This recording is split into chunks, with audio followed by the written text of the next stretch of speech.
Before I talk about A Course in Miracles and what A Course in Miracles is and what it means to me, it would be only fair to say right from the outset that everything that I describe to you is entirely subjective. A Course in Miracles for me has been wholly transformative in my life. It has become the one true resource and only resource that I work with and would ever refer another person to in all truth. Although of course there are many fantastic resources in the world of its nature, but A Course in Miracles is in absolute truth the most important thing in my life by far. No thing is more useful for me in the world than this resource and what this resource extends into and leads into, which is everything else and most other resources. It is something quite special. A Course in Miracles was released in 1976, and I have only found it a few years ago. I didn't know about it at all in my life, and like many of the great works, they come to you at the right time, even though they might have been around forever. And A Course in Miracles was that. I could say that at any other time in my life, if I had have read it, I would not have connected to it as I did when it was brought into my life at the perfect time, of course. And so I would hazard a guess that if you are watching this video and you have made it all the way to this point in the video, that there may be something in it for you, and that something in the book is calling you to look a little further and explore what it's about. And it is my great pleasure, above pretty much all other pleasures, to tell you in my own words what it is about. First and foremost, it is about God. And it is about God and the Christ, the one Son of God, and the expression in the form of Jesus. And as Jesus walked this earth and did what Jesus did, or should I say, did what Christ does, did what Christ is, and operated according to the conditions of Christ, not according to the conditions of Jesus, although there was a man, and I'm sure his name was Jesus. But if you were to speak to Jesus, Jesus from a biblical and intuitive viewpoint would largely and consistently redirect you away from himself, in the sense of, it's not me, it's not me, it's not me, don't look to me. The miracles are not of me. And there is a crucial distinction in that to everyone in the world you may see a man, and that man's name is Jesus, but that man as you see him is not operating according to the conditions of a man. He is operating according to the conditions of the kingdom, to the conditions of heaven, to the conditions of spirit, and his acts and his manner, and most importantly his fruits in the world, are evidence of his conditions that he works according to, and that is not of man. For we see benefits of supernatural nature, even altruistic acts are almost superhuman in comparison to others at the time.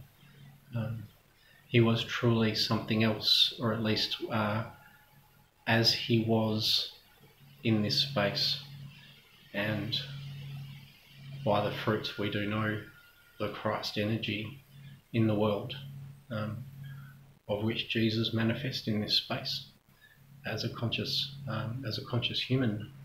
And yes, of course, he was a conscious human, or he was a human, but he was also aware and wholly awake to what we are. And I think that is really key to understand, regardless of the history of Jesus and whether he died on a cross or not. Whatever you happen to believe, what is most true about Jesus for the world today is the parable that we know. And we all know the parable and we all know the story. And so I guess when I'm referring to Jesus, I am doing so in full awareness and conscious awareness of the negligible histories around it. But the story of Jesus is pretty clear. That one is pretty consistent, regardless of the truth of the history of it. And so I'm referring to that, and I'm referring to the Jesus that you know based on the stories that you know, and that's what I'm referring to. And you need to understand before I say any more that the reason why that is relevant and important, as much different to, if not more so, than actual history, and I'm not discrediting history, but it is the world's story. It is the world's single lens view. The parable is the almost united story of the man Jesus. And so regardless of the historical details, we have a united story with embedded meaning, purpose, function and context. We're all basing it around the same thing. And so I'm connecting to the common story, just to explain and just to show you why that is still important. Because the common story, regardless of history, has the lessons that are available for you to learn or not. And if you are to learn them, you will receive the fruits of those lessons. And what is really evident is that by the utter lack of fruit in the world today, we haven't really learnt the lesson of what Jesus was trying to do and trying to say. And that Christianity, after 2,000 or whatever years, really didn't get it right either. A Course in Miracles, in my opinion, is the one true resource. And I am referring to that in the context of the Bible. And before anyone has an issue with me sounding like I have an issue with the Bible, I do not. I've attempted to read the Bible on many occasions, very sincerely and from the heart, because I want to know, and it's the good book, and it's the book of God, it's the one true book. Like, I get it, it's not lost on me. But I can't read it. I've gotten barely 10 pages into it, and it's lost on me. And I find the language style hard. That's true, but it's mostly just, it is not the truth as I know it to be the truth. It doesn't ring of truth. It doesn't express truth. It doesn't convey messages that are ultimately trying to convey a knowing of truth. It has an entirely different flavour to what I know personally. And so to me, I've always struggled with the Bible, and particularly of late when I have given it my very best go, because I wanted to know what I was missing, and now I really understand what I was missing in it, or what is missing in it for me, in terms of a wholesome and meaningful connection to God in a very real way. I know why the book was deficient for me, and I can tell you why A Course in Miracles was for me the Bible of Bibles. It led me directly to God. It introduced me via Christ with reference to Jesus only. It introduced me directly to God. It was a shortcut of shortcuts. It was exactly what the Bible is meant to be. It is meant to be the one true doorway into God, into heaven. And to me, the Bible was never that. But I knew that's what I wanted. A Course in Miracles to me is the true Bible. And that's a pretty bold statement. And I can articulate to you why I say that and why that is true. And true in that there is evidence and fruits of the truth of this more than the other. What you need to understand about the parable of Jesus and remember about the parable of Jesus is that Jesus was hung on a cross. And over time, Jesus being hung on the cross was made an obsolete act. See, we believe that Jesus was crucified and died and then came back to life, that he was resurrected. And so, rolling with that story for the moment, there are two distinct parts to the final chapter of that story, in that he was crucified and killed, and then he arose, and then he was alive again and arose to heaven. Now I want you just to consider both of those elements that are as true as each other in the book and in the basis of the religion. We know that that is true. We know that the resurrection occurred following the crucifixion. We know that the story did not end in him being killed, and that was it. It ended in a very different context, in a different light, and therefore with a different meaning to the story. You need to appreciate that if the story had have ended in the second last chapter with the death and the crucifixion, that the message of that would be man over God, that man will dominate and can succeed over the will of God, and anyone extending the will of God wholly. It would end in a world of disorder and chaos. It would end in a world of mistrust and a lack of faith in God. It would end in a world where largely people turned their back on God and the idea of God, and most certainly the key expressions of God being religion. People would turn their backs on all of it. People would not trust those in positions of authority. People would feel inherently judged, as if there were laws and rules that they were to answer to, where persecution was the punishment.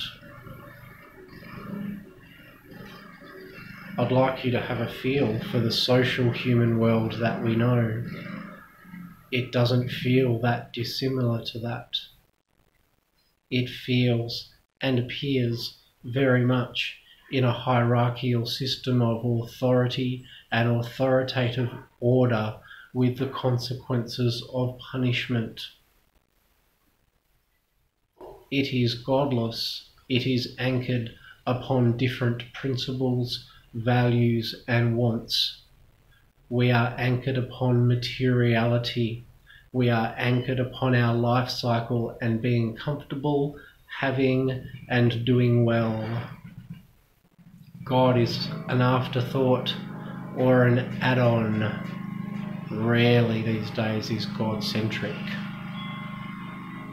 because that is the message of the Bible, and that is the message that Christianity over 2,000 years has perpetuated around the globe, and that is unquestionable for 2,000 years. You can see it today, and it is why we as a society are largely where we are today, with religion and with that particular religion. But that is not what happened. According to the parable, Jesus did not die. According to the parable, the crucifixion didn't take. It didn't work. Effectively, there was no crucifixion. Jesus said, I can't die. Jesus said, I am eternal, and I am of my Father.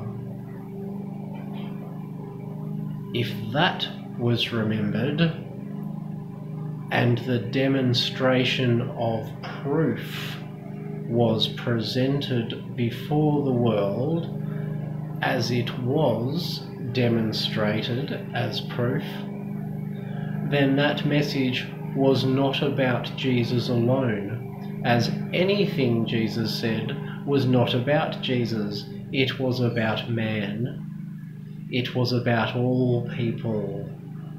He is of, and the message is of us, and we know that. We get a little too wrapped up in Jesus, and we forget that he is the holy expression of Christ, of course in the form of a man with a name, but we know that that is not the truth of the matter. That is not what was going on, and that is not what happened.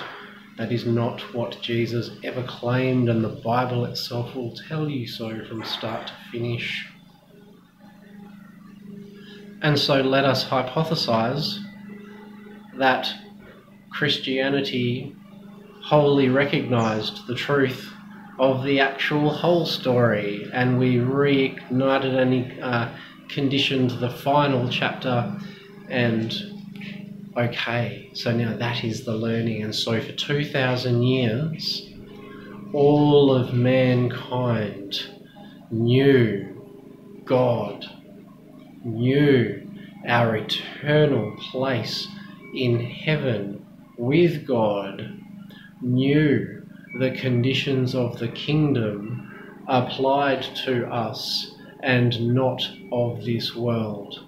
The conditions of heaven were primary, this world was secondary, and was unto the effect of the conditions of the kingdom as we allowed it within ourselves and extended it of ourselves into the world by virtue of transformation, exactly as Jesus did and said, do as I do. Can you imagine? There would be no authority, there would be no persecution, there would be no laws and rules outside of internal common sense and a knowing of order and love. Really think about how different it would be if the religion of Christianity was wholly anchored upon the truth of our place in God, and it was expressed as such in a day-to-day functional way around the world, and had been that for 2,000 years.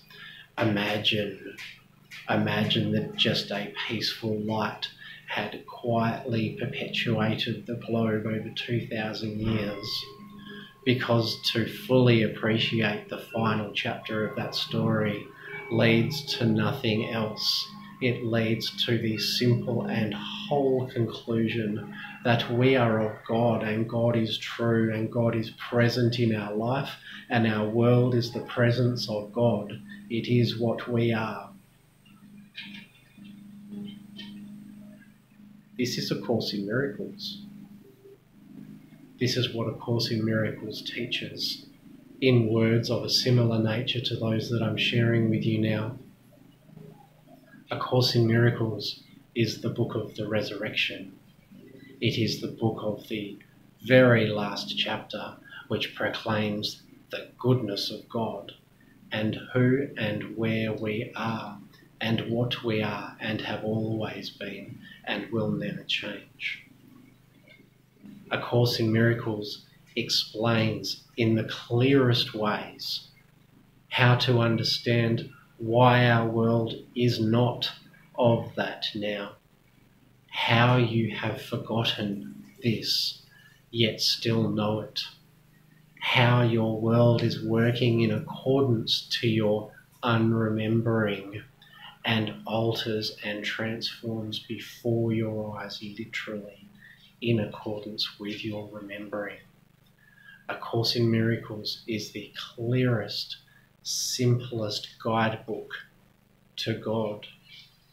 It is exactly what you would have sincerely and wholly hoped the Bible to be if your heart is on the trajectory of going home and of reconnecting to Source or God. The word is God. And A Course in Miracles will, if nothing else, assist you to become wholly comfortable with the word of the Father, and the word Father and the word God, and that will sink deeply within your heart in ways that will evaporate all of your little triggers around religion and Christianity, around patriarchy and dominant masculinity, around authority and your authority problem, everything to do with that idea. Many people, from my experience, will hit a number of challenges when exploring A Course in Miracles as a resource. One, of course, is that it is wholly inclusive of, yet almost wholly dismisses, the current contemporary message of Christianity as it stands. It is Christianity without the glasses. It's Christianity without the mud. It is wholly Christianity. And so many from a church background or from a gospel-oriented background will have some troubles with A Course in Miracles and the glory of all of us that it inherently proclaims is true, of which the Bible says you basically need to earn, and that you've done bad. A Course in Miracles says that it is an illusion that you've done bad. Anyone, I guess, who has experienced male dominance and masculine or patriarchal dominance in their life, again, possibly to do with the church, but also just to do in their own life, will often hit walls around references to the Father and the Son. He. There's a lot of he references, references to man, all of that sort of stuff. And so I've met a number of people that have also hit walls around that stuff, and they just can't quite get past the gender orientations to the language of that, and so often can't continue with the resource because they've hit those sort of walls.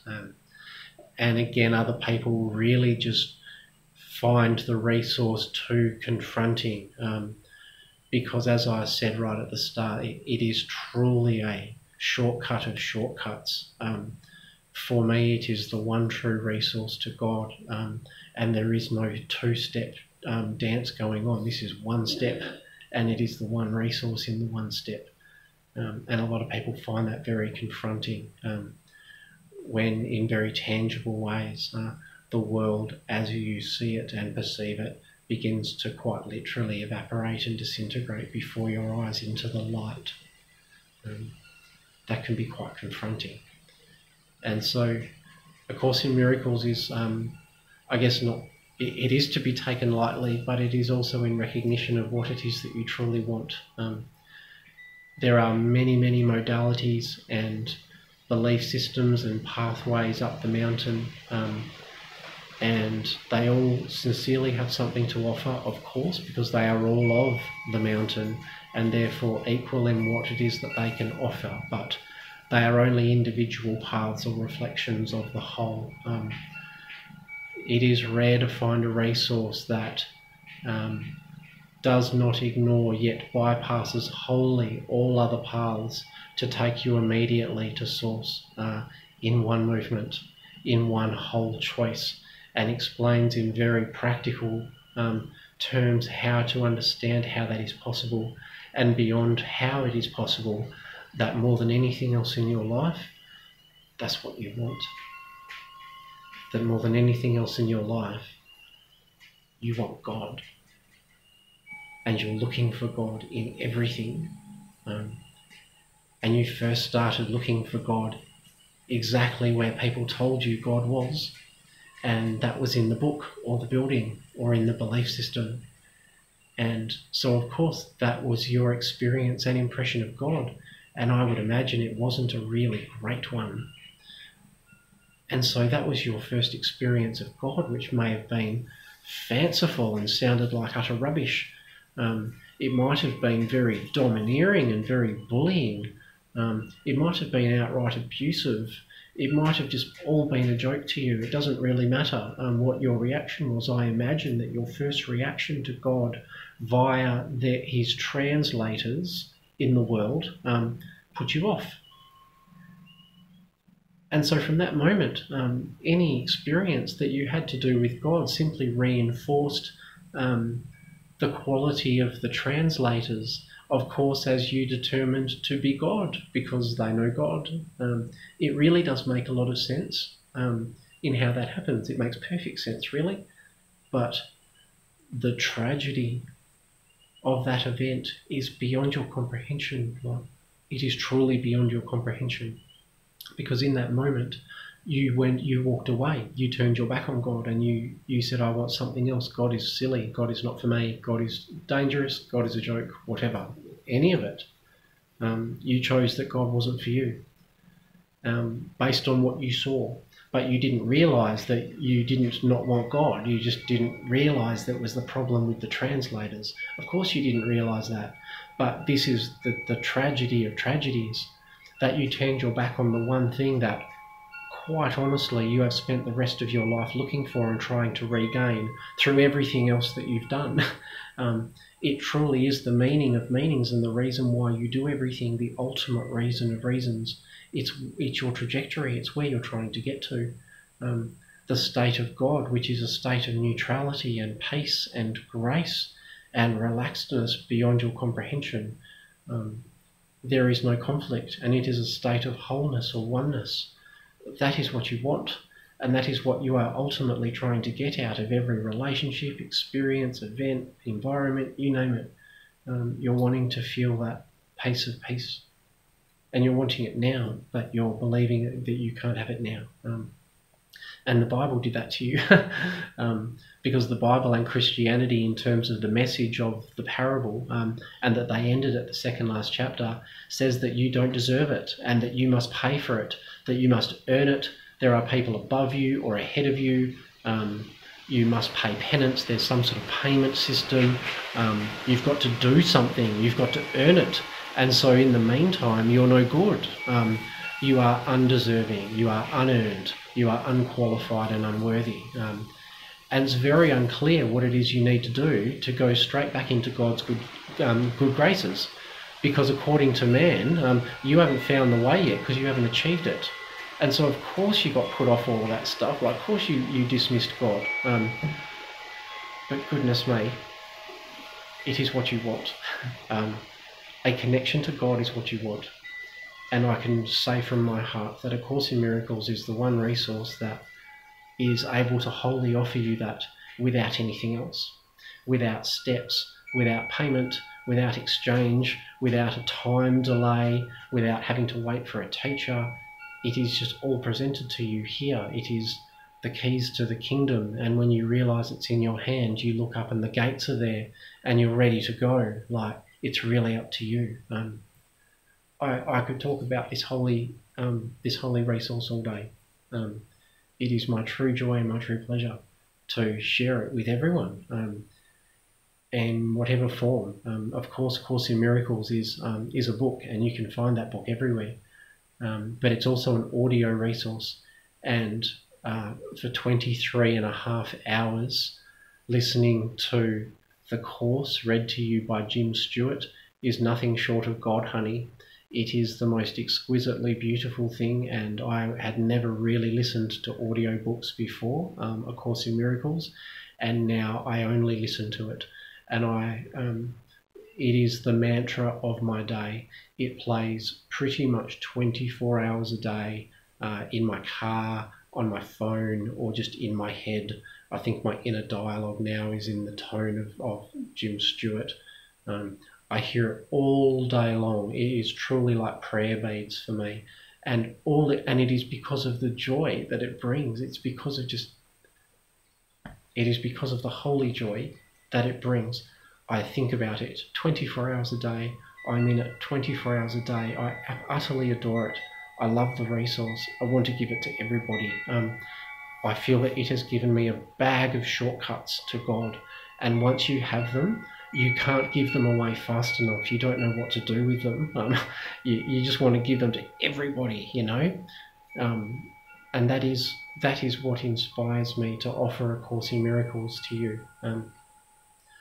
And so I would invite you to join me on a journey home. At the end of March, we will be starting the Course in Miracles journey together, and it will be for 6 months, and it will be relatively intensive. There will be no cost, and anybody is welcome to join us. Stay in touch with us via the home group, or if you haven't joined our home group yet, get in contact with us personally or via Aeon Soul, and we can connect you to our home space. That is a Facebook group where we do all of our work and learning and our basic communications around all of this stuff, and it's where we will be delivering the introduction to Course in Miracles and the journey of A Course in Miracles together with me. So if you're interested in exploring this resource and are sincere about reconnecting and finding your way back to peace and clarity and light and love, join me, and we will go on a journey together in 2019 that could transform your life and will certainly transform your world, guaranteed. Blessings.